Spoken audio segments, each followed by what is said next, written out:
In this battle, we are facing XXGamerQ X10, and as you can see, we actually have the new Mega Sceptile team. Sceptile actually had a pretty landslide win in the Mega Evolution poll against Gardevoir and Heracross. So you can see our opponent has a pretty scary team here.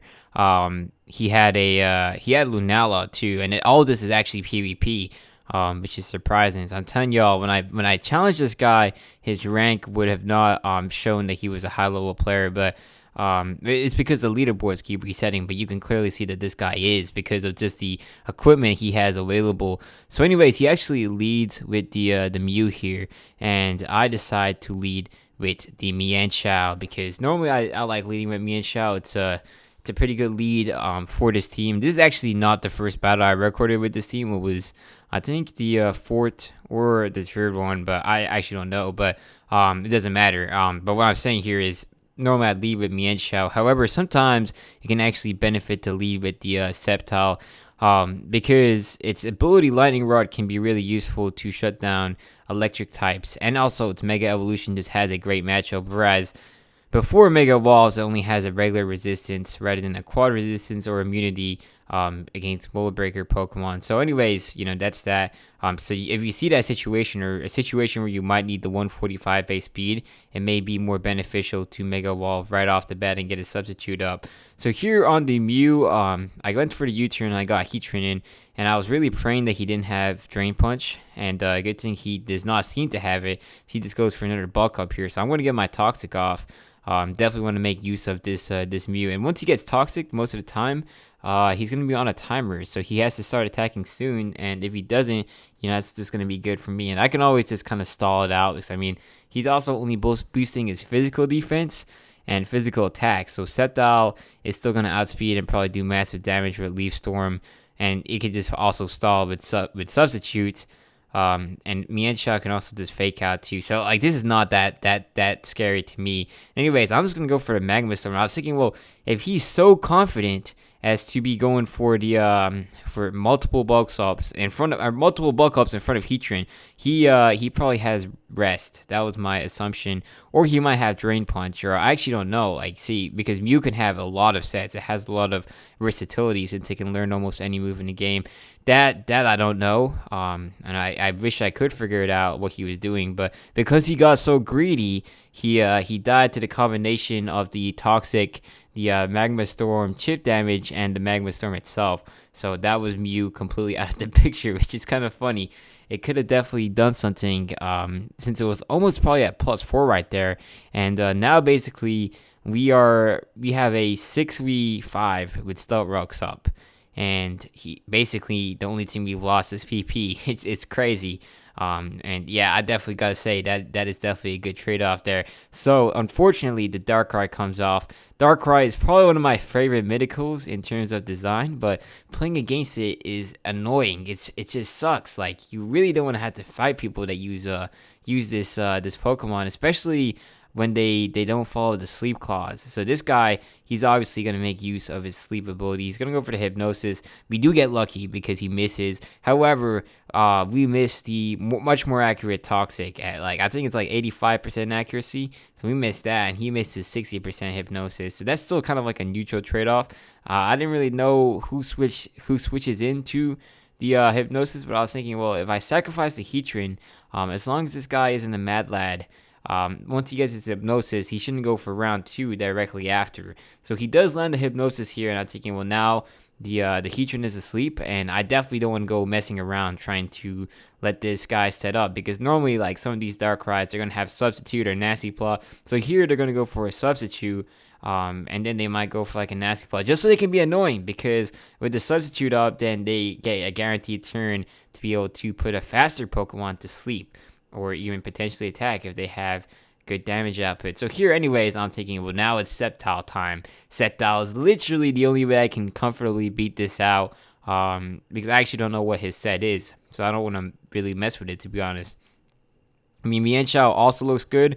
Although, unfortunately, like if this was a choice scarf Mienshao, that would have been an easy switch in right here, but it's not. So we're gonna have to deal with the consequences of that. And one of the biggest downsides I've actually noticed here, I was always looking at Sceptile's base speed at 120. I was thinking, dang, when will this actually be unfortunate? And this is one of those times, because since this is a PvP Darkrai rather than the standard model, he's gonna have, okay, so he has base 125 speed already, but this guy clearly has actually gone ahead, probably got a timid nature, probably got the full IVs, done everything. He's done everything, because here he's able to outspeed the Sceptile. And since we don't get our Mega Evolution speed in the first turn, we don't get to outspeed him until we Mega Evolve, and that's definitely one of the downsides that you have to deal with.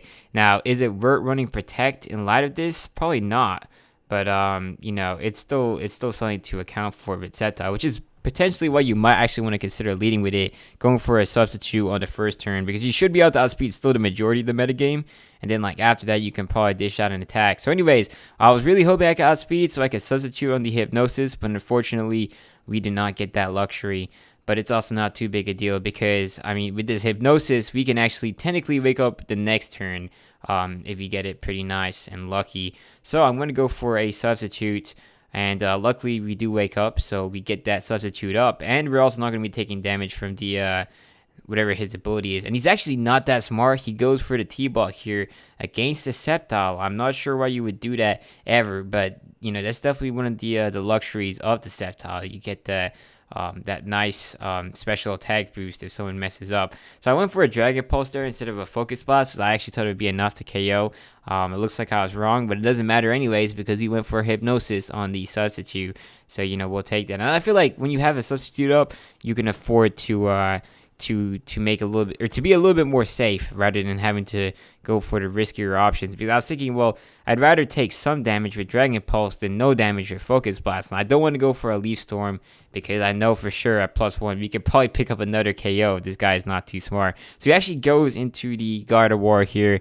And unfortunately for this man, Gardevoir is probably going to go down to the Sceptile, who has a substitute up and is also a +1. Now I see exactly what he was trying to do here, because Mega Gardevoir's Pixelate ability boosts the power of Hyper Voice, and Hyper Voice goes true substitute. So that was really smart, because then he'd be able to knock out Sceptile before it got out of hand. And good thing I didn't have something like Nasty Claw, so then I could have potentially got greedy and tried to set up a little bit more on this Gardevoir. But no, I went for my attack. I was just trying to get my kill right here.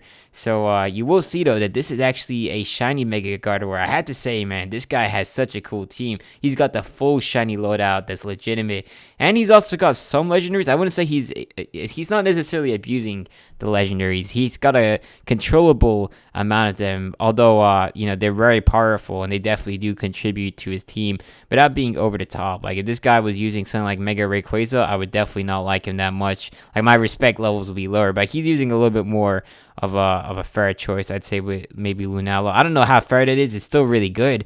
I know that in Sun and Moon and X and Y, it still had quite a good role. Or not X and Y, I'm tripping. I mean, Sun and Moon, it had a bit of a role in Ubers, and I think also even in Sword and Shield alongside Ualtal. But I mean, compared to other Ubers, like I said, like Xerneas and Mega Ray, it's not that bad. So anyways, we go for the Leaf Storm here on the Gardevoir. He tried to protect, but that wasn't really going to change what was going to happen, and we do knock it out there, which is nice to see. It's not a surprise though. I mean, that was at +1.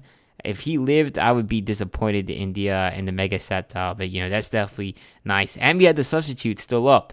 So I mean, this Sceptile set can be pretty scary, y'all. Like you gotta be careful. I don't know if this is like the best Mega I've used by any means, but I mean, I definitely do like what it brings to the table. I mean, the speed stats, the hard-hitting Leaf Storm, it's definitely good. Like it has some immediate power that it can try out, and with the substitute, it can actually get a lot of stuff going. It's like, I mean, status makes a lot of sense against it, so it could be a good way to punish that. So anyways, here on the Superior, we're gonna go for a Dragon Pulse. We get the critical hit, which does insane damage, and he goes for a Glare. So I don't know how he didn't learn his lesson from the Hypnosis, but I'm not gonna complain, because that means we're gonna get another Dragon Pulse off, and that also means we get to keep our substitute up. So that's definitely quite a big W. So anyways, here he's gonna switch in his next Pokemon, which is gonna be the Lunella. Now I believe that Lunella gets Shadow Shield as its ability. However, because of these Stout Rocks, that's gonna be invalidated. So here I go for the Dragon Pulse. to be honest, I guess I really overestimated how strong Sceptile was and underestimated how strong Lunella was. So I was thinking that I could Dragon Pulse here and then Leaf Storm to finish it off. But you're going to see right here that on the next turn, the Dragon Pulse doesn't do any damage to the Lunella. I mean, it's not a surprise. It's got like 137 or something really high HP, or I think it's like 130. And then like its special defense is at like 110. So this is quite the especially defensive wall right here. And with Shadow Shield, it's insane. So maybe Shadow Shield still works. I actually don't know if it's like a multi-scale or if it's like something else where it's actually just the first hit rather than, it has to be at full HP. So we barely get any damage for that Dragon Pulse, and our substitute is down. Kind of wish I went for the Leaf Storm there, as we definitely would have got quite a lot more value out of that. But, it's alright. It's A-okay. So anyways, on the Lunella, we need to figure out what we want to switch into. I was looking at Heatran because it is a specially defensive Pokemon that I've got, but I really did not want to do that since it was asleep, and I don't know what this Lunella could be doing, what it could be running, so I don't want to mess around. So I'm actually going to go for a substitute here just to scout the waters. So, I mean, based on what this guy has in his team, Sceptile probably doesn't even need that extra 30 HP. Like it's not gonna change if it's at 29 or at 65. It's still gonna die to the Moon Guy's Beam or Side Shock or whatever this Lunella throws out. So anyways, I want to switch out here and go into the Snorlax on what's probably gonna be a Moon Guy's Beam. At least that's what I expected. He actually mixes it up and goes for a Meteor Beam. I'm gonna be honest, I have no idea what that attack is, and I lost my phone, so I can't even look it up. I'm pretty sure it's a rock type attack, although I don't even know, man. Y'all are going to have to tell me. Maybe it's like a steel type attack.